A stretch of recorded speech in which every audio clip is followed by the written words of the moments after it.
अगर 18 फरवरी से पहले हिंदी का ये 1 घंटे का महामैराथन क्लास देख कर जाओगे, मैं गारंटी लेता हूं हिंदी में इस बार 100 में 90 प्लस लेकर आओगे।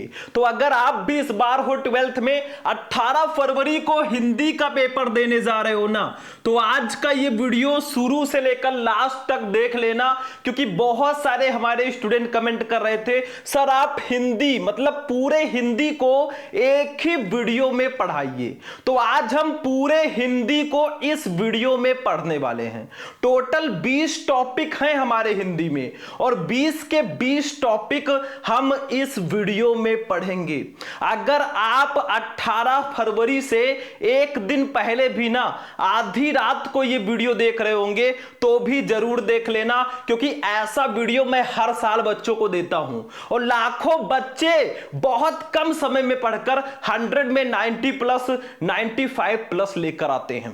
और इस बार आपकी बारी है, ये हिंदी का महामैराथन क्लास है और ऐलान है कि 2026 में हम हिंदी में 90 प्लस लेकर आएंगे। 18 फरवरी हिंदी का ये महामैराथन क्लास होगा, लगभग 1 घंटे की क्लास होगी और 1 घंटे अगर आप बैठकर इस वीडियो को देख लोगे ना, अगला टॉपर आप ही निकलोगे। पूरा हिंदी एक ही वीडियो में आज हम खत्म करेंगे। अंतिम मौका है, अब समय नहीं है। सो रहे हो भैया तो जाग जाओ, कॉपी पेन लेकर बैठ जाओ और ये 1 घंटे का क्लास लास्ट तक जरूर देख लेना।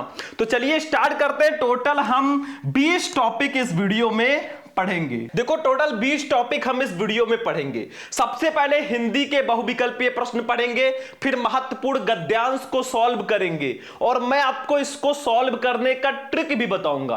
अगर मान लो आप एग्जाम में गए आपको नहीं आता है, फिर भी कैसे सॉल्व करेंगे वो भी मैं आपको बताऊंगा। फिर महत्वपूर्ण पद्यांश, लेखक का साहित्यिक परिचय, फिर कवि का साहित्यिक परिचय, मतलब हिंदी के एक भी टॉपिक को नहीं छोड़ेंगे। आज हिंदी को भैया टाटा बाय बाय बोल दो, उसके बाद में हम पढ़ेंगे देखो सारे के सारे टॉपिक। उसके बाद में हम कहानी को भी पढ़ेंगे, फिर खंड काव्य को पढ़ेंगे। आपका खंड का हो गया, खंड खा को भी इसी वीडियो में पढ़ेंगे। देखो संस्कृत गद्यांश, संस्कृत पद्यांश, मुहावरे एवं लोकोक्तियां, आपठित गद्यांश, शब्द युग्म, अनेकार्थी शब्द, अनेक शब्दों के लिए एक शब्द, वाक्य संशोधन, रस, छंद, अलंकार, पत्र लेखन, निबंध, मतलब पूरा हिंदी आज के इस वीडियो में कवर करेंगे। थोड़ा सा समय निकालकर, सिर्फ 1 घंटे का टाइम निकालकर ये वीडियो देख लेना, नहीं तो बाद में पछताना पड़ेगा, क्योंकि ये क्लास इतना ज्यादा खास है ना, इसमें सारे क्वेश्चन बहुत ज्यादा इंपॉर्टेंट हैं। और बीच में मैं आपको एक खुशखबरी भी देने वाला हूं, तो आप लोग बस देखते चलो। देखो सबसे पहले हम पढ़ेंगे बहुविकल्पीय प्रश्नों को। 10 क्वेश्चन रहेंगे बच्चों, 10 नंबर के, मतलब बहुविकल्पीय प्रश्न जो आपके पेपर में आते हैं ना, 10 क्वेश्चन 10 नंबर के आते हैं। तो सबसे पहले हम बहुविकल्पीय प्रश्न पढ़ेंगे, ठीक है। देखो का वाला क्वेश्चन है, भाषा योग वशिष्ठ के लेखक कौन है? बताओ, क्वेश्चन है भाषा योग वशिष्ठ के लेखक कौन है? मुंशी सदासुखलाल, लल्लू लाल, राम प्रसाद निरंजनी या स्वामी दयानंद सरस्वती? भैया जो भाषा योग वशिष्ठ है ना, इसके लेखक हैं राम प्रसाद निरंजनी। मैं आपसे बीच में क्वेश्चन भी करूंगा, अब समय नहीं है, खुद को कमरे में बंद कर लो और मैं आपको सारी चीजें अब देने वाला हूं। नोट्स भी मैं फ्री कर दिया हूं, आप लोग बस एंजॉय कीजिए। आगे देखो भैया, खा वाला क्वेश्चन देखिए। खा वाला है सदल मिश्र रचना है। सदल मिश्र की रचना कौन सी है इसमें से? एक एक क्वेश्चन ध्यान से समझना मेरे भाई, ऐसा वीडियो आपको नहीं मिलेगा कि पूरी हिंदी एक ही वीडियो में कवर करा दी जाए, ठीक है। तो सत्यामृत प्रवाह, नासिकेतोपाख्यान, भारत सौभाग्य, भूतनाथ। अरे भैया नासिकेतोपाख्यान जो है ना, ये सदल मिश्र जी की ही रचना है, ठीक है। तो आपका दूसरा ऑप्शन बिल्कुल सही है। और देखो हिंदी में कोई चीज रटना नहीं है कि भैया हमें न्यूमेरिकल बैठ के सॉल्व करना है, ये सब नहीं करना है, आपको सिर्फ ध्यान से वीडियो को देखना है। गा वाला क्वेश्चन देख लो बच्चों। गा वाला चंद्रकांता संतति कृत की विधि है, मतलब ये किस विधा की रचना है? चंद्रकांता संतति ये किस विधा की रचना है? जैसे बहुत सारी विधाएं हैं, निबंध है, नाटक है, कहानी है, उपन्यास है, तो इसका राइट आंसर होगा बच्चों उपन्यास। देखो चंद्रकांता संतति जो है ये उपन्यास विधा की रचना है।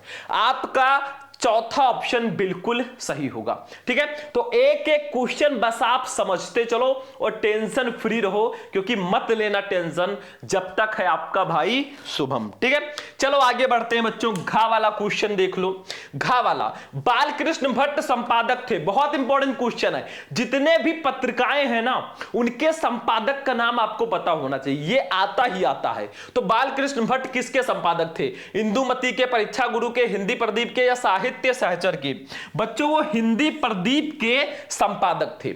अब कुछ बच्चे कहेंगे सर जी आप हमें सारा इंपॉर्टेंट नोट्स दे दीजिए, मतलब सारे सब्जेक्ट का जो इंपॉर्टेंट नोट्स है ना वो फ्री में दे दीजिए। बहुत सारे बच्चे डिमांड कर रहे थे ना, तो मैंने अब निर्णय ले लिया है, मैंने डिसीजन ले लिया है कि आपके लिए मैं अपना जो एप्लीकेशन है वो फ्री करने वाला हूं।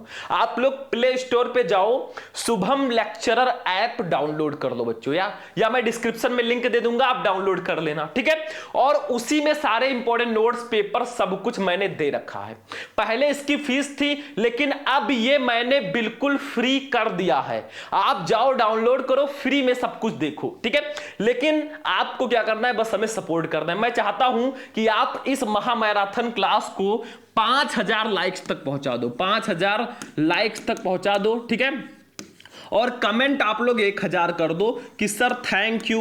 देखो मैंने ऐप को फ्री कर दिया है, तो आप लोग कमेंट जरूर कर देना। ठीक है, सारे बच्चे कमेंट जरूर करेंगे, ये भैया बहुत जरूरी है। बाकी मैं आपको सारी चीजें फ्री ऑफ कॉस्ट दूंगा अपने एप्लीकेशन पे। ठीक है, चलो आगे बढ़ते हैं। बस आप लोग सपोर्ट बनाए रखो, चैनल को सब्सक्राइब किए रखो, ताकि आगे के भी जो नोट्स है ना वो मैं आपको देता रहूं। ठीक है, चलो अगला क्वेश्चन देखो बच्चों, पहले वीडियो को ध्यान से देख लेना। ठीक है, देखो वासुदेव शरण अग्रवाल की रचना कौन सी है? बाण भट्ट की आत्मकथा, वागधारा, साहित्य और समाज शेखर एक जीवनी। भैया वागधारा जो है ये वासुदेव शरण अग्रवाल की रचना है। सोचो आप लोग, अगर मैं आपके लिए ना 1 घंटे की क्लास ले सकता हूं, 1 घंटे की हिंदी की क्लास, तो क्या आप लोग अपने लिए पढ़ नहीं सकते? क्या आप लोग अपने मम्मी पापा के लिए नहीं पढ़ सकते कि भाई पढ़ूं, आगे जब मैं बढ़ूंगा मेरे मम्मी पापा का नाम रोशन होगा? जब मैं इतना मेहनत कर सकता हूं एक टीचर होकर, तो आप क्यों नहीं कर सकते? मैं आपको फ्री ऑफ कॉस्ट सब कुछ दे रहा हूं, आपसे मैं कुछ नहीं मांग रहा। बस आप लोग वीडियो को लाइक करते रहो, इससे हमें मोटिवेशन मिलता है भाई। एक एक लाइक हमारे अंदर एनर्जी पैदा करती है कि सर और भी वीडियो मुझे बनाना चाहिए, क्योंकि बच्चे हमें पसंद कर रहे हैं। ठीक है, तो सारे बच्चे लाइक करके कमेंट जरूर कर देना। एक एक बच्चों को मैं देखूंगा, सबका कमेंट मैं देखता हूं। अब देखो 5 क्वेश्चन हो गए फर्स्ट क्वेश्चन में, अब सेकंड क्वेश्चन में भी 5 बहुविकल्पीय प्रश्न रहेंगे। देखो दूसरे का कितनी नावों में कितनी बार, ये किसकी काव्य कृति है?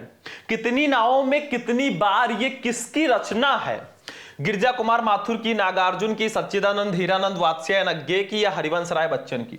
भैया ये अज्ञे जी की रचना है। कितनी नावों में कितनी बार, ये अज्ञे जी की रचना है, और बहुत ही ज्यादा इंपॉर्टेंट ये रचना है। ठीक है, अब देखो बहुत सारे बच्चे, देखो बहुत सारे ऐसे टॉपिक्स है ना जो आप लोगों ने अभी नहीं पढ़ा है। अभी गद्यांश में आगे पढ़ाऊंगा विथ ट्रिक, तो उसके लिए आप टेंशन बिल्कुल मत लेना। ठीक है, चलो भैया अगला क्वेश्चन देख लो ध्यान से।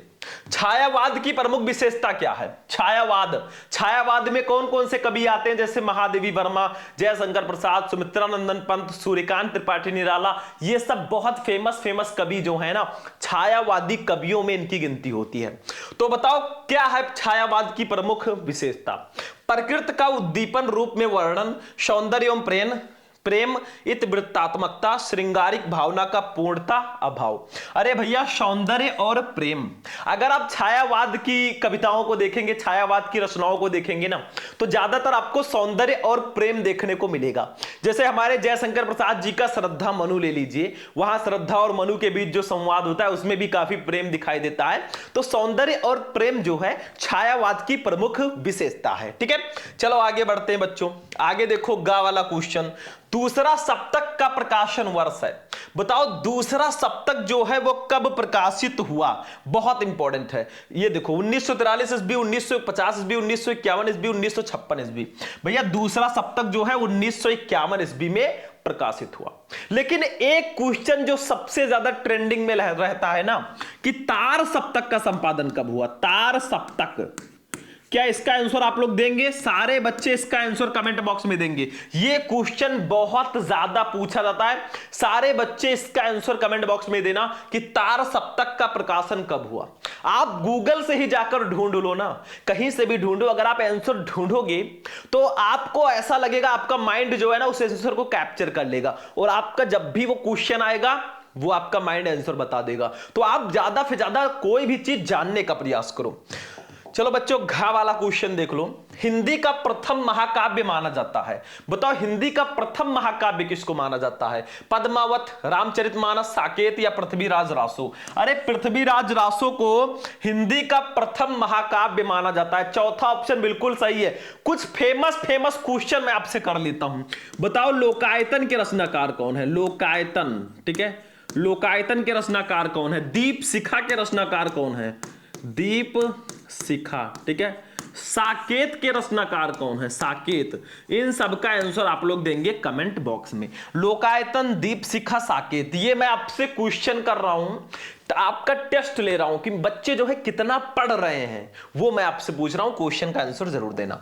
अगला क्वेश्चन देखो, मैथिली शरण गुप्त की काव्य कृति है, इसमें से कौन सी काव्य कृति मैथिली शरण गुप्त जी की है? बताओ कौन सी रचना? प्रेमम प्रवाह, त्रिपथगा, लहर या यशोधरा? यशोधरा जो है ये मैथिली शरण गुप्त जी की काव्य कृति है। तो आपके 5 और 5 10 क्वेश्चन भैया ऑब्जेक्टिव के कंप्लीट हो चुके हैं। अब चूंकि पूरे हमें 100 नंबर का आज क्वेश्चन देखना है, पूरे हिंदी को कवर करना है ना, तो हमने 10 क्वेश्चन आपको बता दिए। और भी क्वेश्चन आप चाहते हो तो YouTube पे सर्च करो, class 12 Hindi important question Shubham lecturer, किसी भी टॉपिक को सर्च करो, पीछे शुभम लेक्चरर लगा दो, आपको वीडियो मिल जाएगा। जाकर एंजॉय करो मेरे भाई, क्योंकि वो बहुत इंपॉर्टेंट होते हैं। ठीक है, चलो आगे बढ़ते रहो। अब गद्यांश पे आ चुके हैं। गद्यांश एक ऐसा टॉपिक जो भैया मेरे हिसाब से तो हलवा है, मतलब कुछ करना हमें नहीं है, बहुत सिंपल है। आपको सिर्फ 10 नंबर का ये गद्यांश आता है, आपको इस गद्यांश को सिर्फ ध्यान से पढ़ना है। ठीक है, इस गद्यांश के नीचे 5 क्वेश्चन आपको दिए जाएंगे, इन 5 का आंसर आपको गद्यांश में ही मिलेगा, सिर्फ ढूंढ ढूंढ करना, ऐसे लिखना है।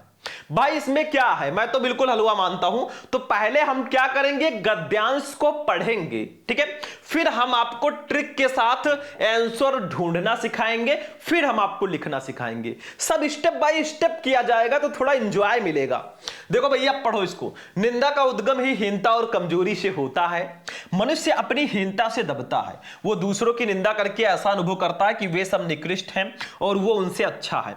उसके अहंग की इससे तुष्टि होती है। बड़ी लकीर को कुछ मिटाकर छोटी लकीर बड़ी बनती है। ज्यों ज्यों कर्म छीड़ होता जाता है, त्यों त्यों निंदा की प्रवृत्ति बढ़ती जाती है। कठिन कर्म ही ईर्ष्या, द्वेष और इनसे उत्पन्न निंदा को मारता है। इंद्र बड़ा ईर्ष्यालु माना जाता है क्योंकि वो निठल्ला है। स्वर्ग में देवताओं को बिना उगाया अन्न, बे बनाया महल और बिन बोए फल मिलते हैं। आकर्मण्यता में उन्हें अप्रतिष्ठित होने का भय बना रहता है, इसलिए कर्मी मनुष्यों से उन्हें ईर्ष्या होती है। पहचानो ये किस चैप्टर का गद्यांश है? अरे सिंपल सा है मेरे भाई, ये देखो निंदा आ गया, ये देखो निंदा आ गया, ये देखो निंदा आया। जहां पे भी निंदा आए ना, समझ लो ये निंदा रस चैप्टर का गद्यांश है। बस हो गया, क्या करना है, निंदा रस चैप्टर का गद्यांश है। एक काम करना आप लोग, जितना भी पाठ है उसके लेखक का नाम, जितना भी लेशन है उसके कवि का नाम आपको याद होना चाहिए कि निंदा रस के लेखक हरिशंकर परसाई हैं, राष्ट्र का स्वरूप के लेखक वासुदेव शरण अग्रवाल हैं। ये आपको पता होना चाहिए, तो आप बहुत आसानी से कर देंगे। देखो अब यहां पे निंदा आ गया, आपको पता चल गया ये निंदा रस चैप्टर का गद्यांश है, लेकिन इसके लेखक का नाम नहीं पता होगा तो कहां 2 नंबर मिलेगा? क्योंकि पहला क्वेश्चन यही रहता है, उपरोक्त गद्यांश के पाठ और लेखक का नाम लिखिए। तो पाठ का नाम निंदा रस, लेखक का नाम हरिशंकर परसाई। अब पता है तो लिख दोगे, नहीं पता है तो ताक झाक करोगे, फायदा क्या मिलेगा? दूसरा, रेखांकित अंश की व्याख्या करनी है, मतलब जिसके नीचे रेखाएं हैं, देखो यहां से लेकर आपका यहां तक, जिसके नीचे आपको रेखाएं दिख रही है ना, इसका अपनी भाषा में व्याख्या करना है। अरे भैया इंग्लिश में नहीं ट्रांसलेट करना, हमें हिंदी को हिंदी में ही लिखना है, तो बहुत आसान हो जाता है। अभी मैं बताऊंगा कैसे बना बनाकर लिखना है। बाकी जो तीनों क्वेश्चन है ना, उसका आंसर सीधा सीधा दिया जाता है। देखो तीसरा क्वेश्चन है निंदा का उद्गम कहां से होता है। ये सब 2-2 नंबर के क्वेश्चन हैं, तो निंदा का उद्गम कहां से होता है, तो देखो निंदा उद्गम ये सब कीवर्ड है, आप लोग इसको इसमें ढूंढो। ये देखो मिल गया निंदा उद्गम, तो यही लाइन उठाकर लिख दो, निंदा का उद्गम ही हीनता और कमजोरी से होता है। बस यही लाइन आपको लिख देनी है। मतलब आप क्वेश्चन को पढ़ो, क्वेश्चन में जो कीवर्ड है उसको गद्यांश में ढूंढो, जहां कहीं भी मिल जाए लिख दो, काम खत्म है। ठीक है, तो निंदा का उद्गम ही हीनता और कमजोरी से होता है। बस आंसर सीधा सीधा दिया गया है। अगला क्वेश्चन देख लो बच्चों, चौथा, निंदक व्यक्ति दूसरों की निंदा करके कैसा अनुभव करता है। तो निंदक व्यक्ति दूसरों की निंदा, ये अनुभव, ये सब कीवर्ड है। तो देखो ये लिखा है, वो दूसरों की निंदा करके ऐसा अनुभव करता है कि वे सब निकृष्ट हैं और वो उनसे अच्छा है। बस यही लिख दो। मतलब हमारे क्वेश्चन का जो वर्ड है ना इस लाइन में दिया गया। देखो निंदक व्यक्ति, निंदा करके अनुभव, ये सब कीवर्ड मिल गया, तो यही वाला आंसर आपका बिल्कुल सही हो जाएगा। अभी इसी को लिख देंगे। पांचवा, इंद्र को ईर्ष्यालु क्यों माना जाता है। तो देखो यहां पे लिखा है इंद्र को ईर्ष्यालु क्यों माना जाता है। तो ये देखो, इंद्र बड़ा ईर्ष्यालु माना जाता है क्योंकि वो निठल्ला है। मतलब निठल्ला होने के कारण इंद्र को ईर्ष्यालु माना जाता है। जो देखो, जो देवता लोग हैं ना वो काम धाम नहीं करते, उनको बिना उगाया अन्न, बे बनाया महल, सब कुछ मिल जाता है। ठीक है, तो उनको हमेशा लगता है यार कोई बहुत ज्यादा तपस्या कर रहा है, कहीं वो अपनी तपस्या से मेरे पद को, मेरी कुर्सी को ना छीन ले, ऐसा डर लगा रहता है। चलो जब इसको सॉल्व करेंगे ऐसे लिखेंगे, निंदा का डॉट डॉट डॉट डॉट के ईर्ष्या होती है, ऐसे आप लोग लिख देना। ठीक है, ये तो जरूरी ही होता है। देखो ये निंदा का डॉट डॉट डॉट डॉट करके होती है, बस हो गया। क्वेश्चन आपका पहला था कि उपयुक्त गद्यांश के पाठ और लेखक का नाम लिखिए। आप डायरेक्ट भी लिख सकते हो, पाठ का नाम निंदा रस, लेखक का नाम हरिशंकर परसाई, लेकिन हम एज अ संदर्भ लिखेंगे। देखो, प्रस्तुत गद्यांश हमारी पाठ्यपुस्तक के गद्य भाग में संकलित तथा हिंदी के प्रसिद्ध व्यंग्यकार श्री हरिशंकर परसाई द्वारा रचित निंदा रस शीर्षक निबंध से अवतरित है। 2 नंबर कंप्लीट। ये हुआ पाठ का नाम, ये लेखक का नाम, 2 नंबर आपके नाम। जो मेन है उसको ब्लैक से लिखना, जो येलो से मैंने लिख रखा है ना ये सब ब्लैक से रहेंगे। ठीक है, चलो 2 नंबर हो गया। क्वेश्चन नंबर 2, रेखांकित अंश की व्याख्या कीजिए। आपको इसकी व्याख्या करनी है यहां से। इंद्र बड़ा ईर्ष्यालु माना जाता है क्योंकि वो निठल्ला है। स्वर्ग में देवताओं को बिना उगाया अन्न, बे बनाया महल और बिन बोए फल मिलते हैं। आक्रमणीयता में उन्हें अप्रतिष्ठित होने का भय बना रहता है, इसलिए कर्मी मनुष्यों से उन्हें ईर्ष्या होती है। इसका आपको लिखना है बच्चों हिंदी में व्याख्या, थोड़ा सा चेंज करके हम अपनी तरीके से लिख देंगे, क्योंकि हम खुद एक लेखक हैं। I am also a writer, खुद बोल दो। और जो बच्चे, बहुत सारे बच्चे क्या होंगे जानते हो, अभी वीडियो देख रहे होंगे, फिर धीरे धीरे उनको नींद आने लगेगी, यार समझ में नहीं आ रहा है, क्या करोगे। अरे अब पढ़ना ही होगा। अब आप अगले महीने पर नहीं टाल सकते हो कि चलो अगले महीने पढ़ लेंगे। अरे भाई एग्जाम आ गया है, सर पर है, अब आप टाल नहीं सकते, पढ़ना ही होगा आपको। चलो रेखांकित अंश की व्याख्या। लेखक कहता है कि इंद्र को बड़ा ईर्ष्यालु माना जाता है क्योंकि वो निठल्ला है, उसे कुछ नहीं करना पड़ता, उसे खाने के लिए अन्न नहीं उगाना पड़ता, फल पाने के लिए पेड़ नहीं बोने पड़ते तथा रहने के लिए बना बनाया महल मिल जाता है। स्वर्ग में ये सभी चीजें स्वतः प्राप्त हो जाती हैं, इन्हें प्राप्त करने के लिए कुछ भी श्रम नहीं करना पड़ता। बस हो गया बच्चा पार्टी, यही लिखना है। क्या हुआ, सिंपल सा था, कुछ करना है ही नहीं। चलो आगे देखते हैं, कुछ है। हाँ और भी है, थोड़ा खाली रहने के कारण उसे अपनी अप्रतिष्ठा का डर बना रहता है, इसलिए वो किसी तपस्वी को तपस्या करते देखकर, किसी कर्मठ व्यक्ति को श्रेष्ठ कर्म करते देखकर ही भयभीत हो जाता है कि कहीं ये अपनी कर्मठता से मेरे पद को ना छीन ले, अतः वह उससे ईर्ष्या करने लगते। बस 2 नंबर कंप्लीट। मतलब उसी को थोड़ा बढ़ा चढ़ा के लिख दो, नहीं बदल पा रहे हो तो थोड़ा बहुत चेंज करके लिख दोगे, नंबर आपको मिलेगा मेरे भाई। तीसरा क्वेश्चन हम लोग देखेंगे, निंदा का उद्गम कहां से होता है। तो भैया अभी तो मैंने आंसर बताया था, फर्स्ट लाइन में ही आंसर था, देखो ढूंढ कर बताया था, निंदा का उद्गम हीनता और कमजोरी से होता है। मतलब 2 नंबर यहां पर भी आपका कंप्लीट। ठीक है, मतलब आपको स्टार्टिंग के 2 क्वेश्चन का आंसर अगर आपने दे दिया, बाकी आसान है। चौथा, निंदक व्यक्ति दूसरों की निंदा करके कैसा अनुभव करता है। तो कैसा अनुभव करता है, देखो वही चीज जो मैंने बताया था, निंदक व्यक्ति दूसरों की निंदा करके ऐसा अनुभव करता है कि वे सब निकृष्ट हैं और वो उनसे अच्छा है। 2 नंबर यहां पर भी कंप्लीट। पांचवा क्वेश्चन आ जाओ बच्चों, क्वेश्चन नंबर 5 हमारा है, इंद्र को ईर्ष्यालु क्यों माना जाता है? तो इसका भी आंसर बहुत आसान है, साफ सुथरे वर्ड में देखो, निठल्ला होने के कारण इंद्र को ईर्ष्यालु माना जाता है। 2 नंबर ये भी कंप्लीट, मतलब ऐसे करके आओगे 10 में 10 लेकर आओगे। बाकी गद्यांश पर मैं और भी वीडियोस बना चुका हूं, यूट्यूब पे सर्च करो क्लास 12 हिंदी इंपॉर्टेंट गद्यांश शुभम लेक्चर, वीडियो मिल जाएगा। हिंदी की पूरी कॉपी कैसे लिखें उस पर भी मैंने वीडियो बनाया है, यूट्यूब पे सर्च करो हिंदी की कॉपी कैसे लिखें शुभम लेक्चरर, वीडियो मिल जाएगा। चलो भैया अब चलते हैं अपने पद्यांश पे, इंपॉर्टेंट वाले। देखो ये अब पद्यांश में बहुत सारे बच्चों को प्रॉब्लम होती है, सेम वही चीज है, 10 नंबर का ये भी आता है। इसमें एक हिंदी का पद्यांश दिया जाएगा, उसके नीचे 5 क्वेश्चन रहेंगे, लेकिन आपको थोड़ा बहुत हिंदी मीनिंग आना चाहिए। मैंने आपको पहले ही कहा था कि 4 चैप्टर पढ़ लो, पवन दूतिका, कैकेयी का अनुताप, श्रद्धा मनु, गीत, बस हो गया। 10 नंबर आपका कोई काट ही नहीं सकता। जैसे ये श्रद्धा मनु का है, देखो क्या है, घिर रहे थे घुंघराले बाल अंश अवलंबित मुख के पास। मैं थोड़ा हिंदी मीनिंग बता देता हूं, फिर आपको क्वेश्चन का आंसर बताऊंगा। देखो घिर रहे थे घुंघराले बाल, श्रद्धा जी के जो बाल थे वो घुंघराले थे, वो ऐसे घिर रहे थे। देखो अंश अवलंबित मुख के पास, मतलब अंश का मतलब कंधा, अवलंबित का मतलब कंधों से आश्रित होते हुए, मुख के पास, मुख के पास मतलब श्रद्धा जी के जो बाल हैं बहुत ज्यादा घुंघराले थे, और वो उनके मुख के पास, उनके कंधों से होते हुए मुख के पास ऐसे झूल रहे थे जैसे मानो नील घन सावक से सुकुमार, मतलब नील नीला घन सावक, शिशु बादल से सुकुमार, सुकुमार सुधा, यानी कि अमृत पान हेतु विधु चंद्रमा के पास पास। मतलब उनको, उनके बालों को देखकर ऐसा आभास हो रहा था ना कि नन्हे नन्हे बादल जो हैं अमृत पान करने के लिए समुद्र तल की सतह को स्पर्श करने का प्रयास कर रहे हो, ऐसा लग रहा था। ठीक है, ऐसे उनके बाल झूल रहे थे कंधों से होते हुए, और उस मुख पर वो मुस्कान, और उनके मुख पर जो मुस्कान थी ना, रक्त किसले पर ले विश्राम, मतलब रक्त किसले का मतलब लाल कोपलों पर ले विश्राम, विश्राम ले रही हो। अरुण सूर्य की एक किरण, एक उज्जवल किरण, अम्लान का मतलब उज्जवल किरण, अधिक अलसाई हो अभिराम मतलब अलसाई हो, ठीक है, अलसाई हो, अभिराम का मतलब सुंदर।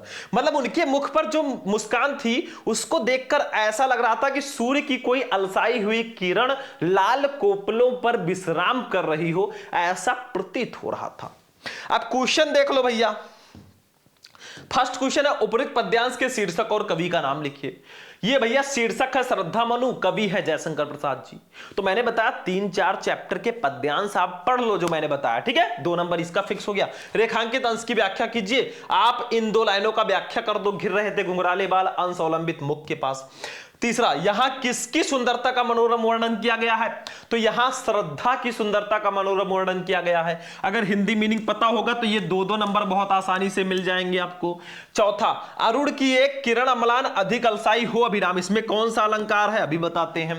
अम्लान और अभिराम शब्दों के अर्थ स्पष्ट कीजिए। ठीक है, अम्लान का अर्थ है स्वच्छ या स्निग्ध, और अभिराम का मतलब होता है सुंदर। ठीक है, तो अभी इसका आंसर देखो हम कैसे लिखेंगे, ऐसे लिखेंगे, घिर रहे थे डॉट डॉट डॉट डॉट करके अभिराम, ये देखो घिर रहे थे डॉट डॉट डॉट डॉट करके अलसाई हो अभिराम। फर्स्ट क्वेश्चन है उपरोक्त पद्यांश के शीर्षक और कवि का नाम लिखिए। शीर्षक का नाम श्रद्धा मनु, कवि का नाम जयशंकर प्रसाद। हम ऐसे भी लिख सकते हैं संदर्भ, देखो प्रस्तुत पद्यांश श्री जयशंकर प्रसाद के कामायनी महाकाव्य से हमारी पाठ्य पुस्तक के पद्य भाग में संकलित श्रद्धा मनु शीर्षक कविता से अवतरित है। 2 नंबर कंप्लीट हो गया। चाहे आप संदर्भ लिखो चाहे डायरेक्टली लिख दो, शीर्षक का नाम श्रद्धा मनु, कवि का नाम जयशंकर प्रसाद। दूसरा देख लो बच्चों, दूसरा, रेखांकित अंश की व्याख्या कीजिए। घिर रहे थे घुंघराले बाल अंश अवलंबित मुख के पास, इसकी व्याख्या कर दो भाई, बहुत आसान है, समझते चलो आप लोग, सिर्फ चीजों को समझो, रटने से कुछ नहीं होता, भूल जाओगे। दूसरा, रेखांकित अंश की व्याख्या, हेडिंग डालना है ऐसे बढ़िया सा। श्रद्धा के सौंदर्य का वर्णन करते हुए कवि कहता है कि उसके कंधों पर लटकी हुए घुंघराले बालों की लट उसके मुखड़े पर ऐसे झूल रही थी जैसे कोई नन्हा बादल का टुकड़ा अमृत पान हेतु सागर तल को स्पर्श करने का प्रयास कर रहा हो। 2 नंबर कंप्लीट। ठीक है, चलो अगला क्वेश्चन देखो, यहां किसकी सुंदरता का मनोरम वर्णन किया गया है? तो यहां श्रद्धा की सुंदरता का मनोरम वर्णन किया गया है, 2 नंबर। ठीक है, अगला देखो भैया क्या है, अरुण की एक किरण अम्लान अधिक अलसाई हो अभिराम, इसमें कौन सा अलंकार है? तो इस पंक्ति में उत्प्रेक्षा अलंकार होगा। 2 नंबर यहां पर भी कंप्लीट। 5वां क्वेश्चन देखो, अम्लान और अभिराम शब्दों के अर्थ स्पष्ट कीजिए। तो अम्लान का अर्थ है स्वच्छ या स्निग्ध और अभिराम का अर्थ है मनमोहक। 2 नंबर यहां पर भी कंप्लीट। देखो अगर आप पद्यांश का मीनिंग जानते हो मेरे भाई ना, हलवा हो जाएगा आपके लिए, मतलब 10 में 10 आप लेकर आओगे। मैं तो मानता हूं एकदम हलवा, सिंपल सा। चलो भैया आप जीवन परिचय पे चलते हैं। साहित्यिक परिचय आज हम पढ़ेंगे थोड़ा हटके। देखो वासुदेव शरण अग्रवाल जी का मैंने बता दिया और हजारी प्रसाद द्विवेदी जी का बता दिया। आज मैं प्रो जी सुंदर रेड्डी जी का बताऊंगा क्योंकि ये भी इंपॉर्टेंट है।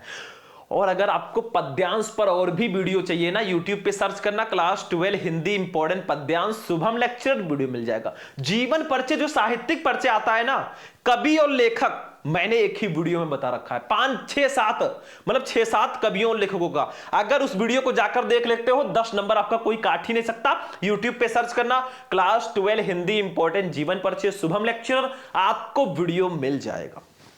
चलो भैया आज प्रो जी सुंदर रेड्डी जी का पढ़ते हैं। सबसे पहले जीवन परिचय लिखेंगे छोटा सा, फिर मेन हेडिंग हमारा रहेगा साहित्यिक परिचय, फिर रचनाएं लिखेंगे। देखो जीवन परिचय को आप एक बॉक्स में संक्षिप्त परिचय के रूप में भी लिख सकते हो। तो देखो जीवन परिचय हेडिंग डालो, प्रो जी सुंदर रेड्डी का जन्म 1919 ईस्वी में आंध्र प्रदेश में हुआ था। इनकी आरंभिक शिक्षा संस्कृत एवं तेलुगु भाषा में व उच्च शिक्षा हिंदी में हुई। श्रेष्ठ विचारक, समालोचक एवं उत्कृष्ट निबंधकार प्रो जी सुंदर रेड्डी लगभग 30 वर्षों तक आंध्र विश्वविद्यालय में हिंदी विभाग के अध्यक्ष रहे।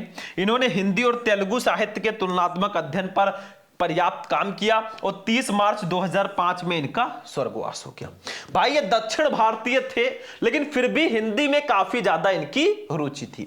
चलो स्क्रीनशॉट ले लो, बाकी पीडीएफ मैंने दे ही दिया है, एंजॉय करो। साहित्यिक परिचय मेन हेडिंग मतलब इनका हिंदी साहित्य में कैसा परिचय है वो आपको इसमें लिखना होता। देखो श्रेष्ठ विचारक, सजग समालोचक, सशक्त निबंधकार, हिंदी और दक्षिण की भाषाओं में मैत्री भाव के लिए प्रयत्नशील, मानवतावादी दृष्टिकोण के पक्षपाती प्रोफेसर जी सुंदर रेड्डी का व्यक्तित्व और कृतित्व अत्यंत प्रभावशाली है।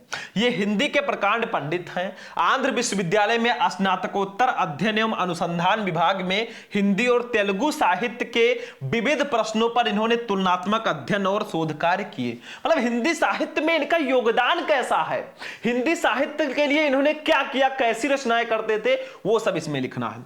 अहिंद भाषी प्रदेश के निवासी होते हुए भी प्रोफेसर रेड्डी का हिंदी भाषा पर अच्छा अधिकार है। इन्होंने दक्षिण भारत में हिंदी भाषा के प्रचार प्रसार में महत्वपूर्ण भूमिका निभाई है। 3 नंबर ले जाओ मुफ्त में। चलो भैया आगे बढ़ो। देखो अब देखो रचनाएं को देख लेते हैं। पहले इनकी रचनाएं अभी नहीं देखी भाई, कहां इनको ले आए। ये देखो रचनाएं, रेड्डी जी की रचनाएं कौन कौन सी हैं। देखो रचनाओं के 2 नंबर मिलेंगे, साहित्यिक परिचय के 3 मतलब 5 में 5। रेड्डी जी अब तक प्रोफेसर रेड्डी के कुल 8 ग्रंथ प्रकाशित हो चुके हैं। जैसे फर्स्ट साहित्य और समाज, सेकंड मेरे विचार, थर्ड हिंदी और तेलुगु एक तुलनात्मक अध्ययन, फोर्थ दक्षिण की भाषाएं और उनका साहित्य, फिफ्थ वैचारिकी, सिक्स्थ शोध और बोध, 7 तेलुगु वारिल, 8 लैंग्वेज प्रॉब्लम इन इंडिया। बस हो गया, ठीक है। ये रचनाएं हो गई 2 नंबर कंप्लीट। मतलब ऐसे लिखकर आओगे 5 में 5 लेकर आओगे बबुआ, ये मेरी गारंटी है। चलो चलते हैं अब कवियों के साहित्यिक परिचय पर। और कवियों में मैंने अपने राष्ट्र कवि को लिया है जिनका नाम है मैथिली शरण गुप्त जी, ठीक है, बहुत फेमस कवि हैं। तो देखो जब भी हम लिखेंगे पहले जीवन परिचय ही लिखेंगे। देखो राष्ट्र कवि मैथिली शरण गुप्त का जन्म सन 1886 ईस्वी में चिरगांव जिला झांसी में हुआ था। इनके पिता का नाम सेठ रामचरण गुप्त था। सेठ रामचरण गुप्त स्वयं एक अच्छे कवि थे। घर पर ही इनकी शिक्षा का प्रबंध किया गया, जहां इन्होंने अंग्रेजी, संस्कृत और हिंदी का अध्ययन किया। जीवन के अंतिम क्षणों तक ये निरंतर साहित्य सृजन करते रहे और 12 दिसंबर 1964 ईस्वी को मां भारती का ये महान साधक पंचत्व में विलीन हो गया। बस हो गया, ठीक है। साहित्यिक परिचय मेन गुप्त जी का झुकाव गीत काव्य की ओर था और राष्ट्र प्रेम इनकी कविता का प्रमुख स्वर रहा। इनके काव्य में भारतीय संस्कृति का प्रेरणाप्रद चित्रण हुआ है। इन्होंने अपनी कविताओं द्वारा राष्ट्र में जागृति तो उत्पन्न की ही, साथ ही सक्रिय रूप से असहयोग आंदोलनों में भी भाग लेते रहे, जिसके फलस्वरूप इन्हें जेल भी जाना पड़ा। साकेत महाकाव्य पर इन्हें हिंदी साहित्य सम्मेलन प्रयाग से मंगला प्रसाद पारितोषिक भी मिला। भारत सरकार ने गुप्त जी को इनकी साहित्य सेवा के लिए पद्म भूषण से सम्मानित किया और राज्यसभा का सदस्य भी मनोनीत किया। मतलब जो भी पुरस्कार मिलेंगे इनको उपाधि, वो भी साहित्यिक परिचय में ही लिखना है। चलो बच्चों, अब रचनाएं देखते हैं। मैथिली शरण गुप्त जी की रचनाएं निम्न है। दो टाइप की रचनाएं करते थे, एक मौलिक रचनाएं, भारत भारती, जयद्रथ वध, पंचवटी, साकेत, यशोधरा, नहुस आदि। अनुदित रचनाओं में मेघनाथ वध, ब्रजभाषा, वीरांगना, प्लासी का युद्ध आदि। बस 2 नंबर कंप्लीट, मतलब 5 में 5 ऐसे रेड पेन से देगा एग्जामिनर। ठीक है, हो गया, समझ में आ रहा है। नोट्स चाहिए, शुभम लेक्चरर ऐप डाउनलोड करो भाई, नोट करने की जरूरत ही नहीं है। चलो आगे बढ़ो।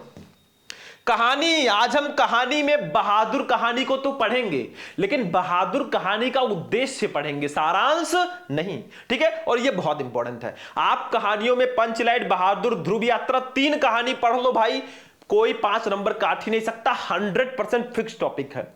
साहित्यिक परिचय में भी आप लेखकों में वासुदेव शरण अग्रवाल, हजारी प्रसाद द्विवेदी, प्रोजी सुंदर रेड्डी, और कवियों में मैथिली शरण गुप्त, महादेवी वर्मा, सुमित्रा नंदन पंत, रामधारी सिंह दिनकर, ये सब बहुत इंपॉर्टेंट है। ठीक है, तो आज हम पढ़ेंगे बच्चों बहादुर कहानी का उद्देश्य। कहानी में 2 चीजें होती हैं। जैसे पंचलाइट कहानी है तो कहानी का सारांश होता है, एक कहानी का उद्देश्य होता है। तो आज हम उद्देश्य पढ़ेंगे। ठीक है, देखो बहादुर कहानी का उद्देश्य, आधुनिक कथा जगत, मतलब इसका उद्देश्य क्या है वो आपको लिखना है। सारांश मैं पहले ही बता चुका हूं। देखो, आधुनिक कथा जगत में प्रेमचंद की कहानी कला को अक्षुण्ण रखने वाले कलाकारों में अमरकांत अग्रणी हैं। इनकी कहानियों में मध्यम वर्ग तथा निम्न वर्ग की पारिवारिक परिस्थितियों का सजीव, आदर्श तथा यथार्थवादी चित्रण मिलता है। इनकी बहादुर कहानी मध्यम वर्गीय परिवार में नौकरी करने वाले बहादुर नाम के पहाड़ी लड़के पर आधारित एक रोचक, सुगठित, संक्षिप्त तथा समस्या मूलक कहानी है। इसमें बताया गया है कि मात्र पूंजीपति ही श्रम का शोषण नहीं करते, वरन सामान्य मध्यम वर्ग भी इस कुकृत्य में पीछे नहीं है। इस कहानी का उद्देश्य समाज में उत्पन्न वर्ग संघर्ष को मानवीय सहानुभूति द्वारा समाप्त करने का संदेश देना है। और देखते हैं कि नहीं ये होगा शायद। देखो, शोषितों के प्रति मानवता एवं प्रेम का व्यवहार ऊंच नीच के भेद के कारण दिलों में पड़ी दरार को भर देता है। बहादुर भी मानवीय स्नेह एवं संवेदनाओं का भूखा है। मालिक द्वारा पीटे जाने और उसके प्रतिक्रिया स्वरूप उसके द्वारा घर छोड़ दिए जाने पर परिवार के सभी लोगों को पश्चाताप का अनुभव होता है। वे स्वयं को दोषी महसूस करते हैं। धनी और निर्धन का वर्ग भेद मानवीय भावनाएं ही कम कर सकती हैं। लेखक का मुख्य उद्देश्य दोनों के हृदयों का परिवर्तन है और सबके प्रति सहानुभूतिपूर्ण व्यवहार बनाए रखने का संदेश देना है। 5 नंबर फिक्स है। उद्देश्य का मतलब आखिर कहानी का उद्देश्य क्या, what is the purpose of this story, समझ में आ गया। बाकी देखो, आपका 45 नंबर का क्वेश्चन हो गया खंड का में। एक और आता है खंड काव्य। खंड काव्य एक टॉपिक है ना बच्चों, ये जिला वाइज होता है। जैसे यूपी में कई जिले हैं, अलग अलग जिलों में अलग अलग होता है। जैसे कुछ जिलों में रश्मि रथी, कुछ जिलों में त्यागपति, कुछ जिलों में श्रवण कुमार, कुछ जिलों में मुक्ति यज्ञ, कुछ जिलों में आलोक वृत्त। तो ऐसे ऐसे जिला वाइज होता है। आप किस जिले से हो, आप में कौन सा खंड काव्य है, कमेंट कर देना। अब चूंकि वो जिला वाइज होता है तो उसको इस वीडियो में मैं नहीं बताने वाला। मैं पूरे यूपी के बच्चों को टारगेट करता हूं, तो भाई वो आप खुद से पढ़ लेना। बाकी हमारा खंड का जो है वो खत्म हो चुका है।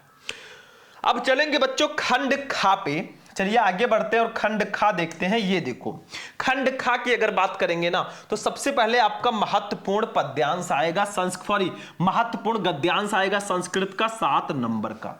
ठीक है, करना क्या होगा, इस संस्कृत के गद्यांश को ध्यान से पढ़ना है, फिर इसका संदर्भ के साथ हिंदी में अनुवाद करना है। ठीक है, लेकिन पहले हम क्या करेंगे, इसका हिंदी मीनिंग आपको बता देते हैं, फिर आप संदर्भ लिखना, हिंदी में अनुवाद करना। 7 नंबर फिक्स।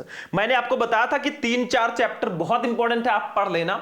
जैसे जातक कथा, महामना मालविया, पंचशील सिद्धांता, संस्कृत भाषाया महत्वम, बस इतना पढ़ लो। 7 नंबर फिक्स है। जैसे देखो, पढ़ते हैं, थोड़ा समझते हैं। हिंदी संस्कृत आर्ड भाषासु अस्य समानः अधिकारा आसीत, मतलब हिंदी संस्कृत और अंग्रेजी भाषाओं पर इनका समान अधिकार था। किसका, महामना मालवीय जी का। हिंदू हिंदुस्तानाय मुत्थानाय अयम निरंतरम प्रयत्नम करोत, मतलब हिंदी, हिंदू और हिंदुस्तान की उन्नति के लिए ये इन्होंने निरंतर प्रयत्न किया। शिक्षयो देशे समाजे च नवीनम, शिक्षा द्वारा ही देश और समाज में नवीन प्रकाश उदेत, प्रकाश का उदय होता है। अतः श्री मालवीय वाराणसी काशी हिंदू विश्वविद्यालय संस्थापन करोत, अतः श्री मालवीय जी ने वाराणसी में काशी हिंदू विश्वविद्यालय की स्थापना भी की। मतलब शिक्षा द्वारा ही देश और समाज में नवीन प्रकाश का उदय होता है, इसलिए मालवीय जी ने काशी हिंदू विश्वविद्यालय की स्थापना की। ठीक है, ताकि लोग शिक्षित हो सके, क्योंकि शिक्षित रहोगे तो आप बहुत आगे जाओगे। अस्य निर्माणाय अयम जनान धनम अयाचत, इसके निर्माण के लिए इन्होंने लोगों से धन मांगा। जनाश, और लोगों ने महत्तमश्विन ज्ञान यज्ञ, इस महान ज्ञान यज्ञ में प्रभूतम धनमस्मय प्राश्चन, प्रचुर मात्रा में धन दान किया। मतलब इसके निर्माण के लिए, मतलब काशी हिंदू विश्वविद्यालय के निर्माण के लिए इन्होंने लोगों से धन मांगा और लोगों ने पर्याप्त मात्रा में धन भी इस महान ज्ञान यज्ञ के लिए दिया। ठीक है, तेन निर्मितोयम विशालम विश्वविद्यालय, इनके द्वारा निर्मित ये विशाल विश्वविद्यालय भारतीयों की दानशीलता श्री मालवीय और श्री मालवीय की यश को प्रतिमूर्त करते हुए सुशोभित है। मतलब इनके द्वारा निर्मित ये विशाल विश्वविद्यालय भारतीयों की दानशीलता और श्री मालवीय जी के यश के रूप में सुशोभित हो रहा है। साधारणश्च स्थिकोयप जना, मतलब साधारण स्थिति का मनुष्य होते हुए भी महतोत्साहन, उत्साह के द्वारा, मनस्विता पौरुषेण, अपने पुरुषार्थ के द्वारा, असाधारण मप कार्यम करतु, असाधारण कार्य को इन्होंने किया, क्षमा करने में सक्षम हुए। इत दर्शयम मनीष मूर्धन्य मालवीय, इन्होंने मालवीय जी ने ये दिखा दिया। मतलब साधारण स्थिति का मनुष्य होते हुए भी अपने महान उत्साह और पुरुषार्थ से इन्होंने असाधारण कार्य को करने में सफलता पाई, ये महामना मालवीय जी ने दिखा दिया। एत दर्शमेव जनास्थ, इसके कारण लोगों ने महामना इत्युपाधना, महामना की उपाधि से इनको पुकारना प्रारंभ किया। ठीक है, बस यही हो गया। अब सबसे पहले संदर्भ लिखो, ये किस चैप्टर का है? महामना मालवीय चैप्टर का है। तो ऐसे आप पहले लिखना हिंदी संस्कृत भाषासु अभिधारु रब्धवंता। ठीक है, तो सबसे पहले हम संदर्भ लिखेंगे। संदर्भ में सिर्फ पाठ का नाम लिखना है। देखो, प्रस्तुत गद्यांश हमारी पाठ्य पुस्तक के संस्कृत भाग में संकलित महामना मालवीय नामक पाठ से अवतरित है। 2 नंबर यहां पर आपके कंप्लीट हो गए। 5 नंबर अनुवाद का मिलेगा, जो मैंने बताया था। देखो, ऐसे अनुवाद हेडिंग डालना। इनका हिंदी, संस्कृत और अंग्रेजी भाषाओं पर समान अधिकार था। हिंदी, हिंदू, हिंदुस्तान की उन्नति के लिए निरंतर प्रयत्न करते रहे। शिक्षा द्वारा ही देश और समाज में नवीन प्रकाश का उदय होता है, इसलिए श्री मालवीय ने वाराणसी में काशी हिंदू विश्वविद्यालय की स्थापना की। इसके निर्माण के लिए इन्होंने लोगों से धन मांगा और लोगों ने इस महान ज्ञान यज्ञ में इन्हें प्रचुर मात्रा में धन दिया। इनके द्वारा बनवाया हुआ यह विशाल विश्वविद्यालय भारतीयों की दानशीलता और श्री मालवीय के यश की प्रतिमूर्ति की भांति सुशोभित हो रहा है। ठीक है, आगे भी होगा थोड़ा बहुत। साधारण स्थिति का मनुष्य भी महान उत्साह, बुद्धिमत्ता एवं पुरुषार्थ से असाधारण कार्य करने में सक्षम होता है, ये बुद्धिमानों में श्रेष्ठ मालवीय जी ने दिखा दिया। इसी कारण लोगों ने इन्हें महामना की उपाधि से पुकारना आरंभ किया। 5 नंबर इसका मिल गया। मतलब ऐसे करके आओगे तो रेड पेन लेगा एग्जामिनर और ऐसे 7 में 7 आपको दे देगा।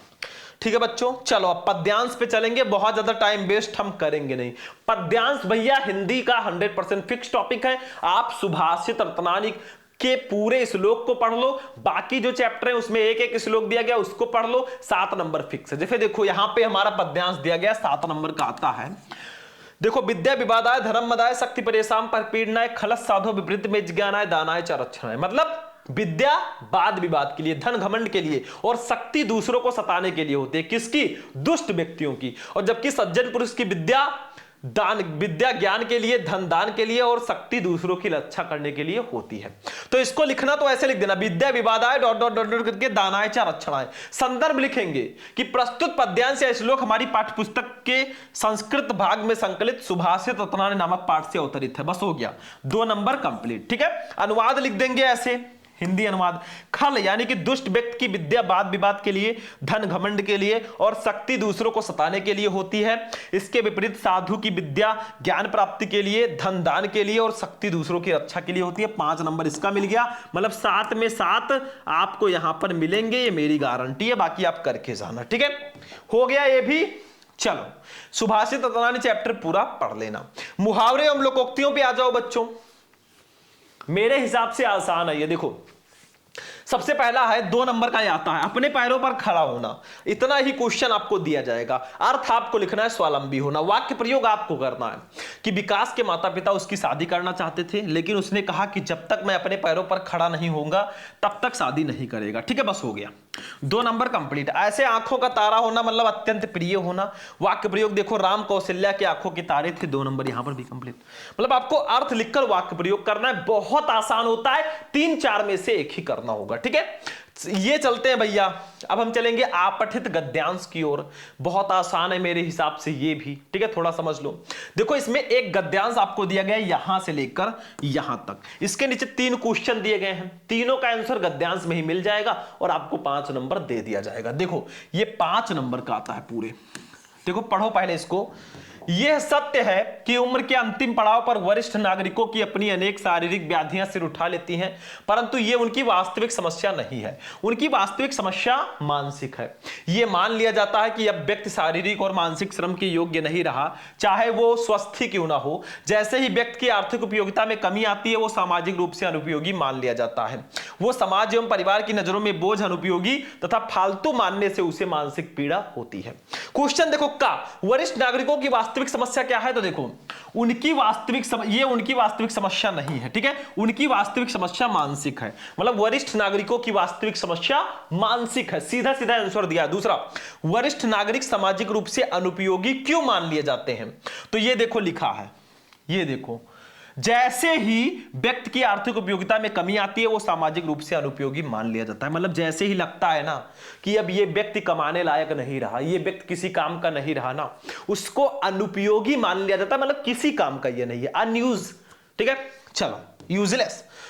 वरिष्ठ नागरिकों को क्या क्या मानने से मानसिक पीड़ा होती है, तो ये देखो वो समाज की नजरों में बोझ, वो समाज एवं परिवार की नजरों में बोझ, अनुपयोगी तथा फालतू मानने से उसे मानसिक पीड़ा होती है। बस यही लिख दो। ठीक है, अब जब इसको लिखना तो ऐसे गद्यांश की तरह, ये सत्य है डॉट डॉट डॉट करके होती है। का वाला क्वेश्चन था कि वरिष्ठ नागरिकों की वास्तविक समस्या क्या है, तो आंसर होगा वरिष्ठ नागरिकों की वास्तविक समस्या मानसिक है। 1 नंबर इसका मिल जाएगा। बाकी 2-2 नंबर वाले हैं। वरिष्ठ नागरिक सामाजिक रूप से अनुपयोगी क्यों मान लिए जाते हैं, तो वरिष्ठ नागरिकों की आर्थिक उपयोगिता में कमी आते ही वे सामाजिक रूप से अनुपयोगी मान लिए जाते हैं। वस्तुतः जब व्यक्ति आर्थिक रूप से अक्षम होता है तो वो समाज व परिवार की नजरों में बोझ होता है, भले ही वो स्वस्थ ही क्यों ना हो। 2 नंबर यहां पर भी कंप्लीट।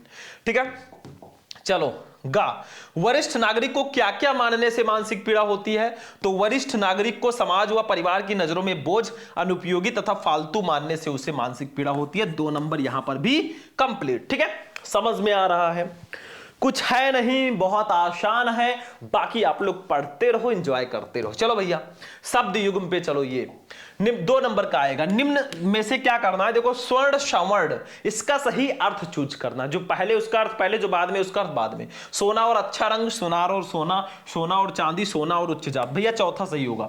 स्वर्ण का मतलब सोना, सवर्ण का मतलब उच्च जाति। ठीक है, नियत नियति, इसका सही अर्थ क्या होगा, निश्चित और भाग्य, प्रकृत और गणना, आदत और भाग्य, आदत और गणना। भैया इसका निश्चित और भाग्य होगा। नियत का मतलब निश्चित, नियति का मतलब भाग्य। बस हो गया, चलो हटाओ।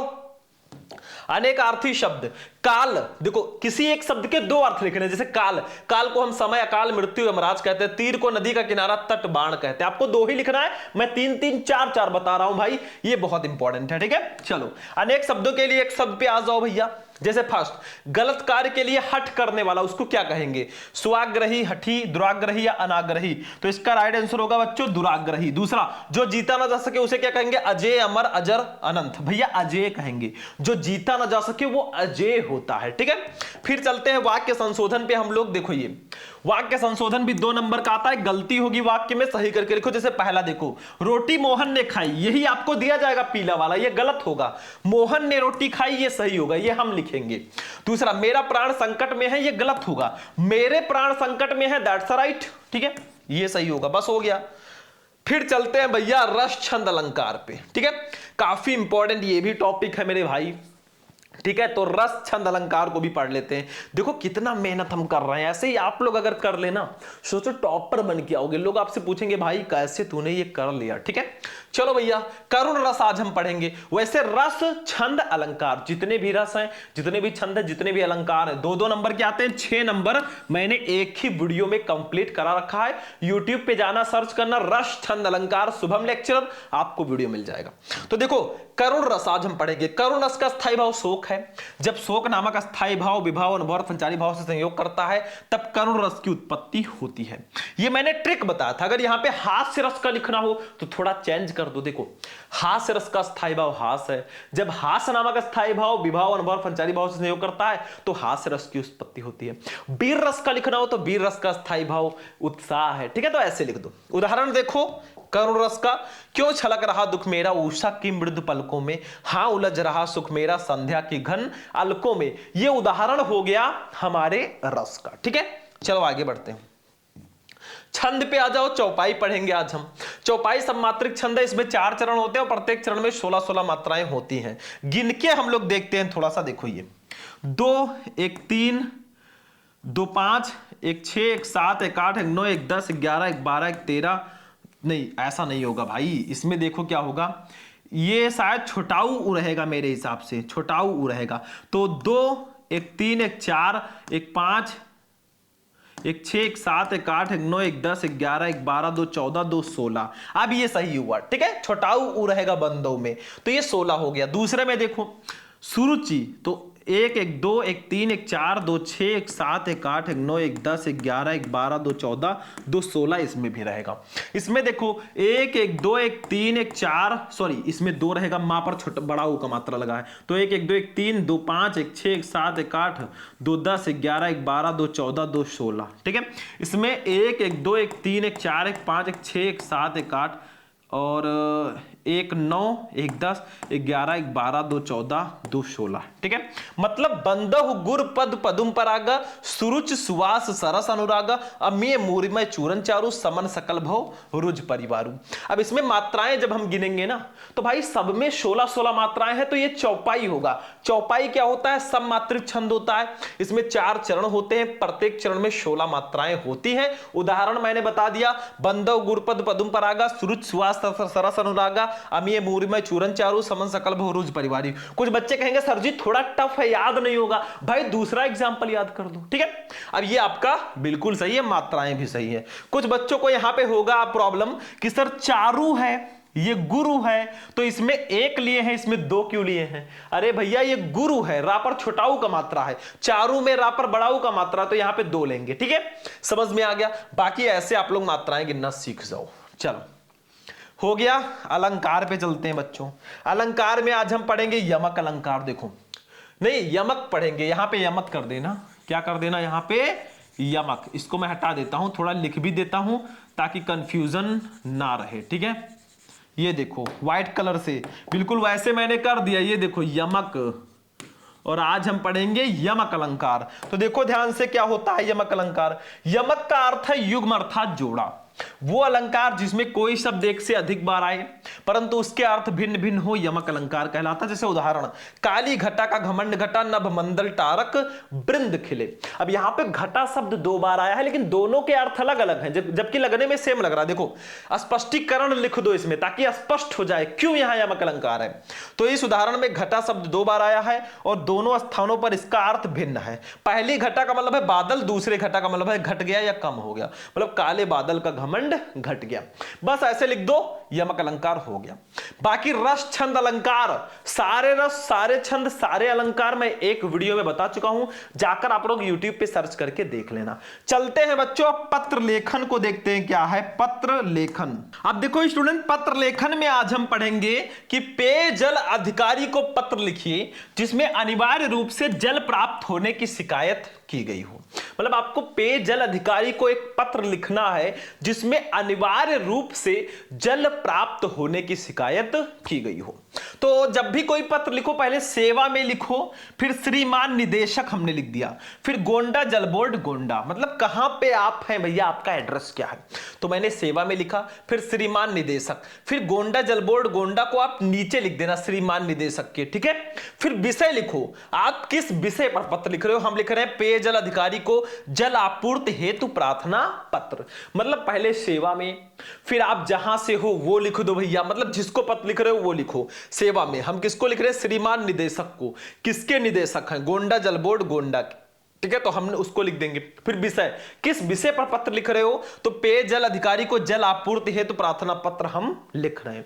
फिर महोदय लिखो और अपनी पूरी दुख कथा सुनाओ। देखो मैं आपका ध्यान बालेश्वरगंज गोंडा में पेयजल की अनियमित जल आपूर्ति की ओर आकर्षित कराना चाहता हूं। इस क्षेत्र में प्रातः केवल 35 मिनट ही नलों में पानी आता है।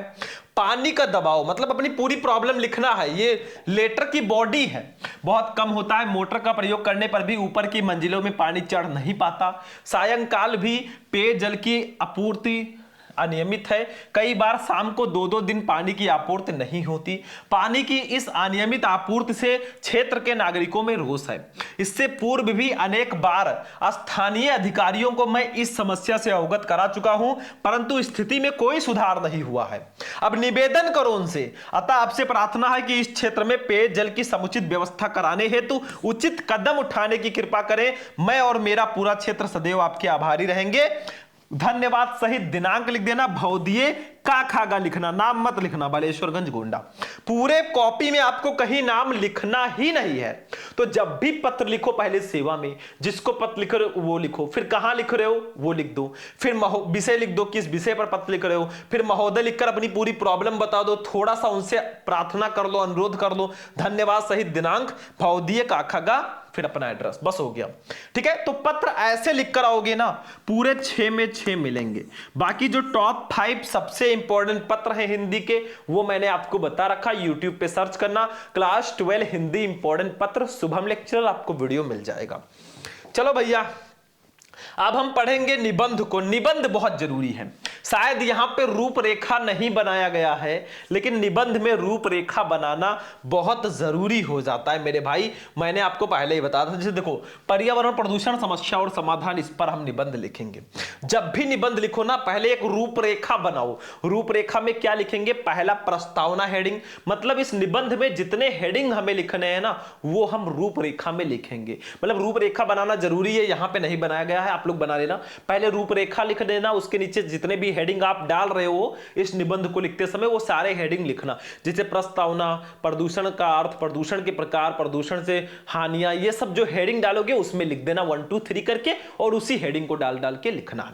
जैसे पहला हेडिंग प्रस्तावना रहेगा। ठीक है, रूपरेखा जरूर बना लेना। नहीं बना पा रहे हो तो हिंदी की कॉपी कैसे लिखें वो वीडियो जाकर देख लेना, या आप लोग सर्च कर लेना क्लास 12 हिंदी इंपॉर्टेंट निबंध शुभम लेक्चरर, निबंध वाले वीडियो में जाकर देख लेना कैसे करेंगे।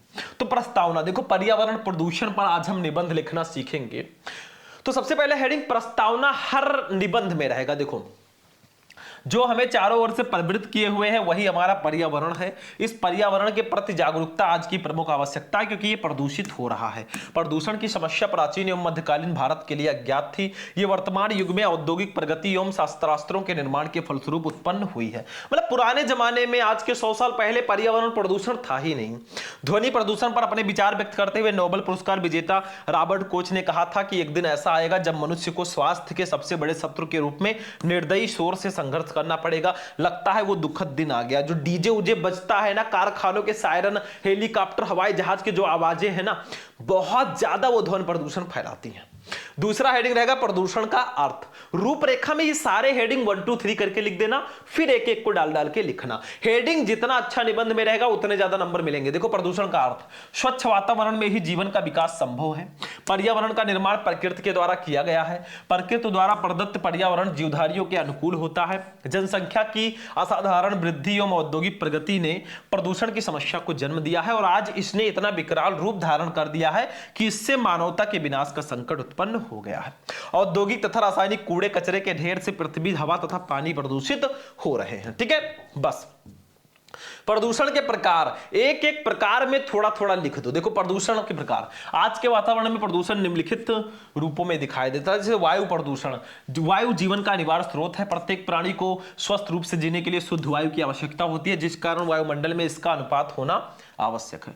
जीवधारी सांस द्वारा ऑक्सीजन ग्रहण करता है और कार्बन डाइऑक्साइड छोड़ता है, जबकि पेड़ पौधे कार्बन डाइऑक्साइड लेते हैं और हमें ऑक्सीजन देते हैं। मतलब पेड़ पौधे कितना इंपॉर्टेंट है समझ जाओ। हम जो ऑक्सीजन लेते हैं ना, कार्बन डाइऑक्साइड छोड़ते हैं, पेड़ पौधे कार्बन डाइऑक्साइड को लेते हैं, ऑक्सीजन देते हैं। भाई बहुत इंपॉर्टेंट है, पेड़ पौधे लगाया करो, वही हमारे वातावरण को बचा सकते हैं प्रदूषित होने से। इससे वायुमंडल में शुद्धता बनी रहती है, परंतु मनुष्य की अज्ञानता और स्वार्थी प्रवृत्ति के कारण आज वृक्षों का अत्यधिक कटाव हो रहा है, जो बिल्कुल गलत है। ठीक है, पेड़ पौधे लगाओ, उसको काटो मत, अगर एक काटो 10 लगाओ। ठीक है, और अपने जन्मदिन के दिन भाई पेड़ जरूर लगाओ। दूसरा, जल प्रदूषण। जीवन के अनिवार्य स्रोत के रूप में वायु के बाद प्रथम आवश्यकता जल की ही होती है।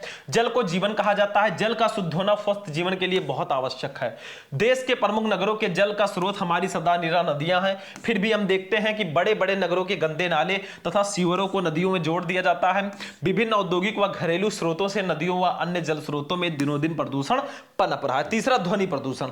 ध्वनि प्रदूषण आज की एक नई समस्या, इसे वैज्ञानिक प्रगति ने पैदा किया है। मोटर कार, ट्रैक्टर, जेट विमान, कारखानों के सायरन, मशीनें, लाउड स्पीकर आदि ध्वनि के संतुलन को बिगाड़कर ध्वनि प्रदूषण उत्पन्न करते हैं। तेज ध्वनि से श्रवण शक्ति का ह्रास तो होता ही है, साथ ही कार्य करने की क्षमता पर भी बुरा प्रभाव पड़ता है। इससे अनेक प्रकार की बीमारियां पैदा हो जाती हैं। अत्यधिक ध्वनि प्रदूषण से मानसिक विकृति तक हो सकती है। बस ऐसे लिख दो आप। अगर भाई कोई जरूरी नहीं है कि एकदम किताबी वाला भाषा लिखो, थोड़ा बहुत अपनी तरफ से भी बनाकर लिख सकते हो। चौथा, रेडियो धर्मी प्रदूषण। आज के युग में वैज्ञानिक परीक्षणों का जोर है। परमाणु परीक्षण निरंतर होते ही रहते हैं। इनके विस्फोट से रेडियो धर्मी पदार्थ वायुमंडल में फैल जाते हैं और अनेक प्रकार से जीवन को क्षति पहुंचाते हैं। दूसरे विश्व युद्ध के समय हिरोशिमा और नागासाकी में जो परमाणु बम गिराए गए थे, उनसे लाखों लोग अपंग हो गए और आने वाली पीढ़ी भी इसके हानिकारक प्रभाव से नहीं बच पाई है। पांचवा, रासायनिक प्रदूषण। कारखानों से बहते हुए अवशिष्ट द्रव्यों के अतिरिक्त उपज में वृद्धि की दृष्टि से प्रयुक्त कीटनाशक दवाइयों और रासायनिक खादों से भी स्वास्थ्य पर प्रतिकूल प्रभाव पड़ता है। वे पदार्थ पानी के साथ बहकर नदियों, तालाबों और अंधा समुद्र में पहुंच जाते हैं और जीवन को अनेक प्रकार से हानि पहुंचाते हैं। ये सब प्रदूषण के प्रकार थे। अब प्रदूषण की समस्या और उससे हानियां क्या है, देखो। निरंतर बढ़ती हुई मानव जनसंख्या, रेगिस्तान का बढ़ते जाना, भूमि का कटाव, ओजोन की परत का सिकुड़ना, धरती के तापमान में वृद्धि, वनों के विनाश तथा औद्योगिकीकरण ने विश्व के सम्मुख प्रदूषण की समस्या पैदा कर दी है। कारखानों के धुएं से, विषैले कचरे के बहाव से तथा जहरीली गैसों के रिसाव से आज मानव जीवन समस्याग्रस्त हो गया है। आज तकनीकी ज्ञान के बल पर मानव विकास की दौड़ में एक दूसरे से आगे निकल जाने की होड़ में लगा है। इस होड़ में वो तकनीकी ज्ञान का ऐसा गलत उपयोग कर रहा है जो संपूर्ण मानव जीवन के लिए, जाति के लिए विनाश का कारण बन सकता है। वायु प्रदूषण का गंभीर प्रतिकूल प्रभाव मनुष्यों एवं अन्य प्राणियों के स्वास्थ्य पर पड़ता है। सिर दर्द, आंखें दुखना, खांसी, दमा, हृदय रोग आदि किसी न किसी वायु प्रदूषण से ही जुड़े हुए हैं। प्रदूषित जल के सेवन से मुख्य रूप से पाचन तंत्र संबंधी रोग उत्पन्न होते हैं। विश्व स्वास्थ्य संगठन के अनुसार प्रतिवर्ष लाखों बच्चे दूषित जल पीने के परिणाम स्वरूप उत्पन्न रोग से मर जाते हैं। ध्वनि प्रदूषण के गंभीर और घातक प्रभाव पड़ते हैं। ध्वनि प्रदूषण के कारण शारीरिक और मानसिक तनाव तो बढ़ता ही है, साथ ही श्वसन गति और नाड़ी गति में भी उतार चढ़ाव, जठरांत्र की गतिशीलता में कमी तथा रुधिर परिसंचरण एवं हृदय पेशी के गुणों में भी परिवर्तन हो जाता है। बस हो गया। मतलब बना बना के भी लिख सकते हो, जरूरी नहीं है भैया सेम ही लिखो। समस्या का समाधान कैसे करेंगे? महान शिक्षाविदों और नीति निर्माताओं ने इस समस्या की ओर गंभीरता से ध्यान दिया है। आज विश्व का प्रत्येक देश इस ओर सजग है। वातावरण को प्रदूषण से बचाने के लिए वृक्षारोपण सर्वश्रेष्ठ साधन है। मतलब जितने पेड़ पौधे लगा सको लगाओ, तभी ये प्रदूषण से वातावरण बचेगा। जल प्रदूषण को नियंत्रित करने के लिए औद्योगिक संस्थानों में ऐसी व्यवस्था की जानी चाहिए कि व्यर्थ पदार्थों एवं जल को उपचारित करके ही बाहर निकाला जाए तथा इनको जल स्रोतों से मिलने से रोका जाए। ध्वनि प्रदूषण को नियंत्रित करने के लिए भी प्रभावी उपाय किए जाने चाहिए। सार्वजनिक रूप से लाउड स्पीकरों आदि के प्रयोग को नियंत्रित किया जाना चाहिए। उपसंहार मतलब फाइनली क्या कहना चाहोगे? देखो, पर्यावरण में होने वाले प्रदूषण को रोकने व उसके समुचित संरक्षण के लिए समस्त विश्व में एक नई चेतना उत्पन्न हुई है। हम सभी का उत्तरदायित्व है कि चारों ओर बढ़ते इस प्रदूषित वातावरण के खतरों के प्रति सचेत हों और पूर्ण मनोयोग से संपूर्ण परिवेश को स्वच्छ व सुंदर बनाए रखने का यत्न करें। वृक्षारोपण का कार्यक्रम सरकारी स्तर पर जोर शोर से चलाया जा रहा है तथा वनों की अनियंत्रित कटाई को रोकने के लिए भी कठोर नियम सरकार ने निकाले हैं। इस बात के भी प्रयास किए जा रहे हैं कि वन क्षेत्र बनाए जाएं और जन सामान्य को वृक्षारोपण के लिए प्रोत्साहित किया जाए। इधर न्यायालय न्यायालय द्वारा प्रदूषण फैलाने वाले उद्योगों को महानगरों से बाहर ले जाने के आदेश दिए गए हैं न, और नए उद्योगों को लाइसेंस दिए जाने से पूर्व उन्हें औद्योगिक कचरे के निस्तारण की समुचित व्यवस्था कर पर्यावरण विशेषज्ञों से स्वीकृत प्राप्त करने के अनिवार्य निर्देश दिए गए हैं। बस हो गया, ये हमारा निबंध हो गया और ये हमारे हिंदी का लास्ट टॉपिक था। तो आज हमने पूरे हिंदी के 20 टॉपिक इस वीडियो में पढ़े, मतलब ये हिंदी का महामैराथन क्लास था। वीडियो कैसा लगा? वीडियो पसंद आया वीडियो को जाते जाते लाइक करना, चैनल को सब्सक्राइब कर देना और वीडियो को अपने दोस्तों के साथ शेयर कर देना ताकि वो भी समय रहते इसका लाभ उठा सके। बाकी चलते हैं, फिर मिलेंगे किसी नेक्स्ट वीडियो में नेक्स्ट टॉपिक के साथ। तब तक के लिए जय हिंद।